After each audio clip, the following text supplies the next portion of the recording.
Ya kawan-kawan, selamat pagi. Sekali lagi bersama Nailul Smith, kita akan meneruskan perjalanan ke Batu Longoyan, di mana di situ ada satu handicraft yang terbaik yang dijalankan oleh community di situ. Dan sekarang ini Nailul Smith baru habis breakfast di Pekan Keningau, pekan ataupun bandara yang terbesar di pedalaman ini. Dan seperti yang Nailul Smith katakan tadi, di pedalaman atas ini ada Nabawan, daerah Tenem, daerah Keningau dan daerah Tambunan. Dan Keningau merupakan yang terbesar, merupakan center of activity lah di kawasan pedalaman atas ini ya. Dan di kawasan di Keningau ini kita boleh ke Tawa melalui Jalan Kelabakan, dan juga dari Keningau untuk ke Sepitang pun tiada masalah, tapi kita melalui Tenem. 20 over years ago lah. Jadi perjalanan kita ke Suk ini di Batu Longoyan ini mengambil masa dalam, kalau kita drive santai mungkin 1,5 jam lah. Ya, kita nikmati keindahan di sekeliling kita. Dan Suk merupakan daerah kecil Keningau dan merupakan salah satu, kalau tidak silap, salah satu tempat agroturism. Jadi kita nantikan perjalanan Nailul Smith ini dalam 1 jam lebih. Kita santai-santai drive, dan kita Nailul Smith ingin menunjukkan kepada anda keindahan di luar bandar ini yang harus anda nikmati bersama keluarga. Jika ada santai-santai cuti seperti ini 2-3 hari, bawalah keluarga ke kawasan-kawasan yang bagus infrastruktur dia lah. Dan bagi pengetahuan semua, perjalanan dari Keningau ke Suk ini jalan pun bagus, aspal.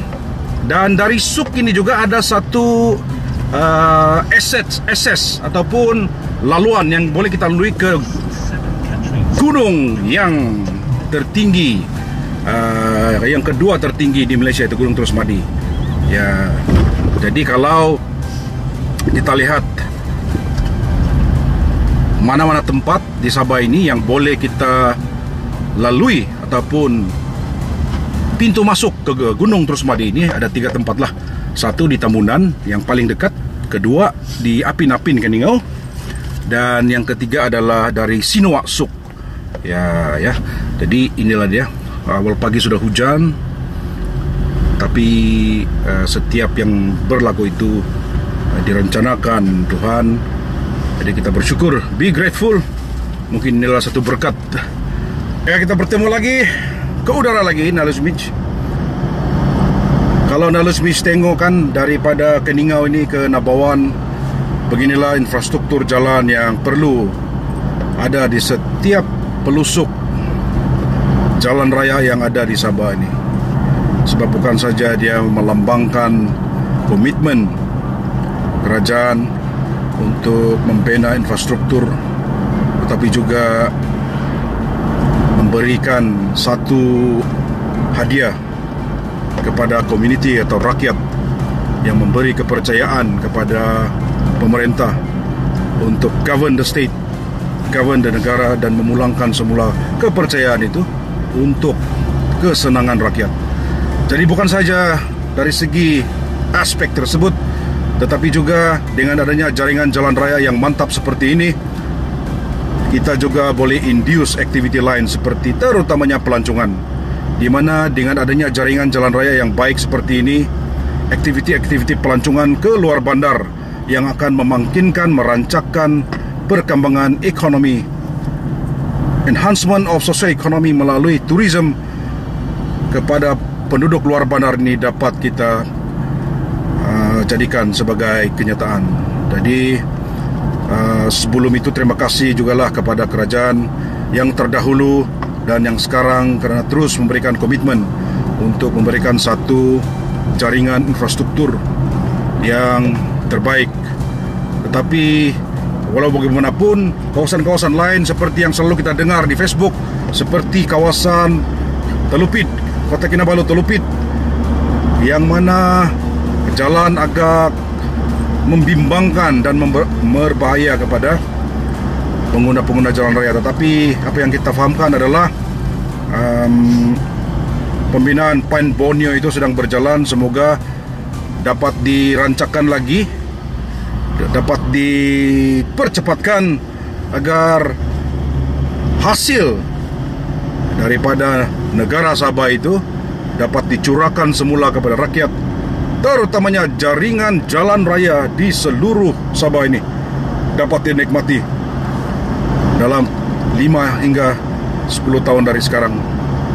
Dan juga sekarang ini adalah information era ataupun IR 4.0, Industrial Revolution 4.0, di mana dalam Industrial Revolution ini dia ada menyebut Internet of Things. Jadi kemiskinan digital ini ataupun digital poverty di luar bandar ini sangat tinggi di Sabah ini.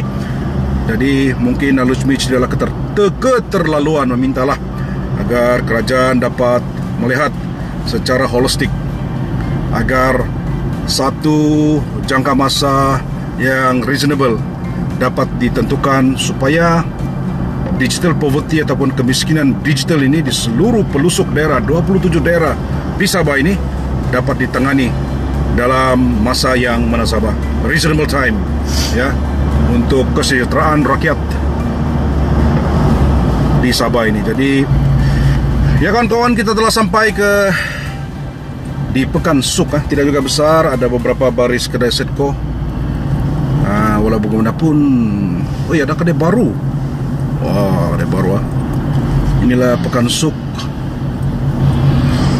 agak remote juga lah. Dia consider rural area of Sabah lah. Oleh bagaimanapun, kita dapat melihat beberapa development di sinilah. Alright, ini dia Simpang Kesuk. Jadi kita akan menuju ke Sinua. Sinua. Ini dia jalan ke Tulid. Yes, ke Tulid. Jadi walau bagaimanapun, lalu saya ingin melihat Google lah, agar tidak tersesat. Ada juga balai bomba di sini, bagus. Balai bomba. Oke, nantikan perjalanan nanti. Ya kawan-kawan, kita masih berada di daerah kecil Suk. Wah, sangat cantik ini kampung, bersih. Fasilitas seperti balai raya. Tadi ada padang, cantik padang dia. Dan memang benar apa yang Nalu Smith katakan tadi, bahawa di sini merupakan agriculture hub lah, ya, pertanian.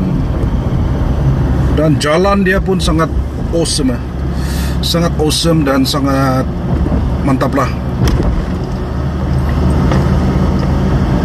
Beginilah jalan yang kita mau di seluruh Sabah. Jadi kita berharap lah agar jalan, quality jalan seperti ini akan terus dilaksanakan tanpa gagal lah di setiap daerah, 27 daerah di Sabah ini. Banyak kebun tanam pisang, kelapa sawit, getah, kelapa. Wah, ada juga kampung Rampayan sini ya. Dan Nalu Smith difahamkan bahawa ramai penduduk-penduduk seperti di Papar, dari Tambunan yang mendapat tanah di sini. Mereka membuka kebun, sebab itulah ada kampung-kampung yang contohnya seperti Kampung Lintuhun. Kampung Lintuhun ini di Tambunan, tapi di sini ada Kampung Lintuhun baru. Bermakna pemilik-pemilik ataupun penduduk asal Lintuhun di Tambunan, dorang berhijrah di sini, mendapat tanah di sini, dan mereka namakan kampung tersebut Kampung Lintuhun barulah, ya.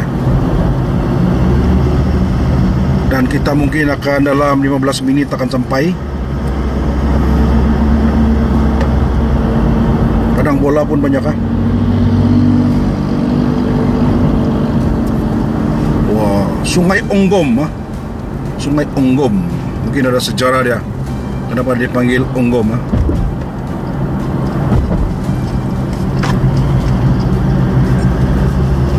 Bayangkan jalan ini sudah tembus di Tongot dengan keadaan aspal bagi Nalus Beach, thank you to the government dan memberikan satu servis lah, satu infrastruktur yang terbaik kepada rakyat di sekitar Keningau inilah. Bukan saya di Keningau, di seluruh Sabah lah, sebab memendekkan perjalanan dari Sandakan ke Keningau dan tempat-tempat lain di pedalaman ini.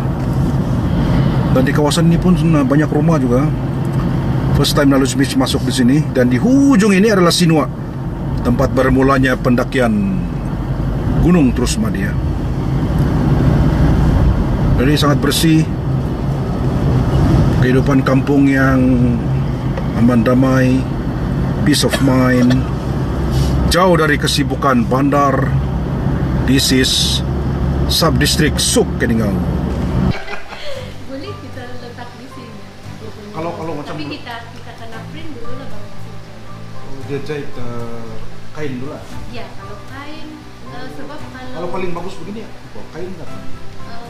Kalau begini saya rasa yang jenis dia bukan kain, jenis apa tua yang tidak juga lah macam plastik, macam nylon, tapi dia tahan lah sesuai untuk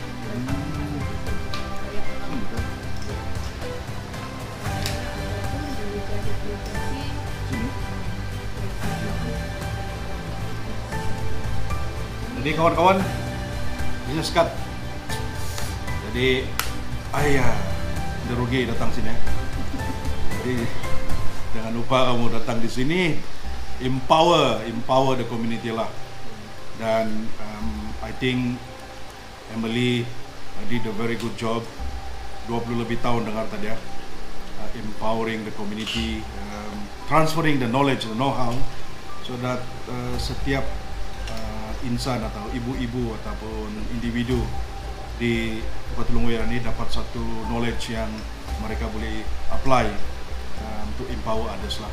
Jadi Nalus Beach akan order, boleh letak nama ini banyak lagi sana, nanti kita minta ambil explain yang di luar tuh, all the high end lah.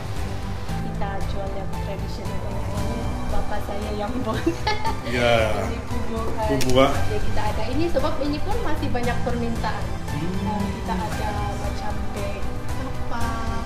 Wah, ini cantik kok. Bag kapak dari lokal Indonesia. Betul teknologi yang kami buat. Dan ini sling bag itu semuanya. Dia ada macam, dia ada sling, dia ada boleh pegang macam begini. Dan di sini kita ada juga produk apa? Sling bag Sumandak, dia bilang. Kenapa sling bag Sumandak? Sebab dia macam sesuai untuk remaja, tapi yang mama-mama pun kalau dia pakai ini dia jadi Sumandak. Begitu. Ini senang kita bawalah, senang jual begitu. Ya, untuk souvenir sangat bagus. Souvenir. Di sini kita ada tote bag. Ini tote bag ini dia hitam, dia macam kena cat, tapi sebenarnya ini warna dia ini warna asli, tradisional. Kita pakai asap, kita pakai untuk finishing dia, kita pakai kulit kayu. Oh. Orang tengok macam, wah kamu spray kan ini, dia bang. Tidak, ini sebenarnya warna asli, tradisional. Dari kulit bambu lah kan? Iya, kulit bambu. Di sini kita ada juga Rumandawi bag. Ini dia kasih gabung sudahlah. Ini motif apa nih? Ini motif muru. Ya. Di sini kita ada inilah hasil yang saya ajar kepada ibu-ibu yang ada anak kecil. Dia orang buat ini bag. Ini bag dia punya tempo menyiapkan dan dia punya desain sangat senang. Yang baru belajar pun boleh buat. Sebab saya tidak mau ajar orang benda yang macam susah dan bila kena tempat lambat siap begitu. Betul. Ini tote bag lah juga. Value for money. Ini pun cantik desain dia.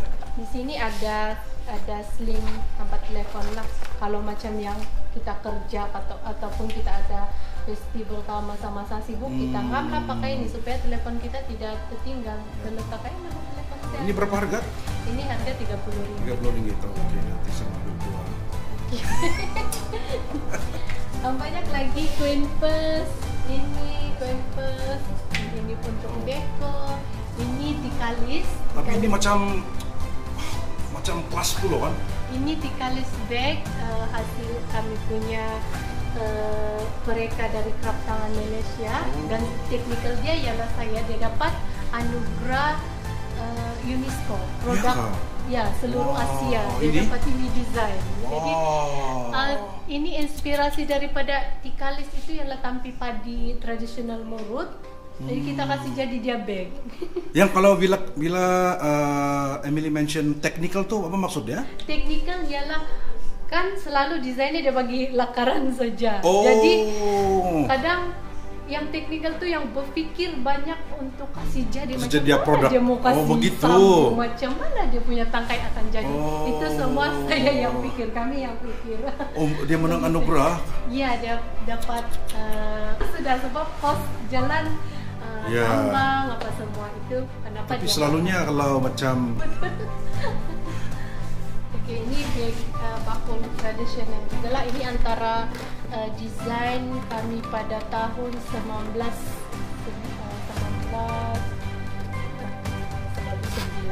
Lama sudahlah. Tapi masih cantik. Ini motif Murut juga. Motif kita sebenarnya kalau macam dusun Minangkabau pun dia ada motif begini, tapi maksud dia lain. Kalau Murut lain lagi maksudnya. Nah, begitulah kita punya warna-warni etnik. Warna kehidupan. Ini tempat hiasan lah, ini pun tikalis, ada poster. Kalau tikalis maksudnya apa? Tikalis dialah itu bikin tampi padi. Oh itu. Nina. Nina dia asal dia. Macam riribu dulu kan? Iya. Nina. Oh ini tikalis. Iya, ini tikalis. Oh. Tikalis kan dia punya bentuk dia begini saja. I see. Jadi macam mana mau kasih jadi bag itu? Nah, saya akan berpikir mau kasih gabung dan dia jadilah begitu. Inilah dia punya asal usul itu desain. Okay. Semua desain kebanyakannya lah desain itu ada inspirasi macam contoh yang bag apa itu bag tradisi kita kasih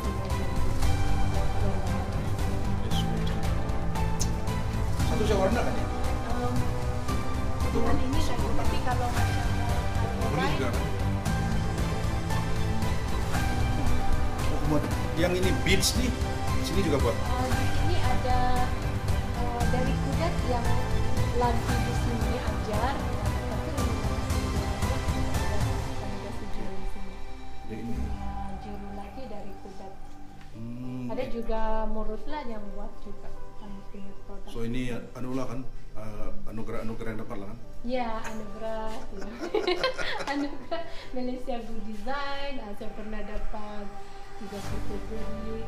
Saya punya ada 4 produk yang saya dapat sudah dapat anugerah Malaysia Good Design. Dan bagi sesiapa yang pernah dahulu mendengar World Tourism Conference, bag yang hitam yang kamu dapat itulah yang mereka buat di sini. Tidak sangka 1.000 bag hasil daripada Batu Lumayan Craft lah. Dan mungkin ada satu lagi produk yang belum ada di pasaran, yaitu tempat business card ataupun bank card. Baru Nalis bisa nampak tadi, jadi itu pun nantikanlah keluaran mereka. Jadi ada Bright juga. Bright sekarang habis. Ini dia macam Bright tapi dia kena kasih jadi top bag. Begitulah sudah lagi. Dia bukan lagi Bright. Macam dari contemporary lah, modernize bukan macam mana lagi dulu. Jadi sebelum kita mungkin mengakhiri, mungkin apakah sini kan bagus.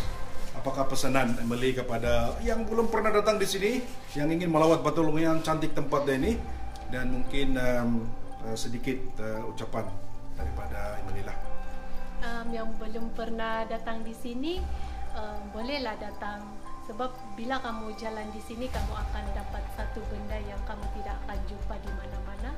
Kamu boleh tengok macam mana proses kami punya produk, macam mana keadaan kami punya jarak perjalanan kami. Itu semua kamu boleh dapat sepanjang perjalanan di sini. Dan tidaklah juga tempat kami tidak jugalah cantik, tapi kami punya produk ini sudah sampai seluruh dunia. Jadi itu yang buat kita bagi tahu orang ramai datanglah di sini. Tidak perlu pergi membeli, tapi untuk dapatkan ilmu. Gimana kami belajar? Ya, itu dia tadi. Emily from Batlomayan, amazing person, amazing contribution to the community dan juga the dream that made possible by passion, dedication, and dengan berkat Tuhan. Thank you.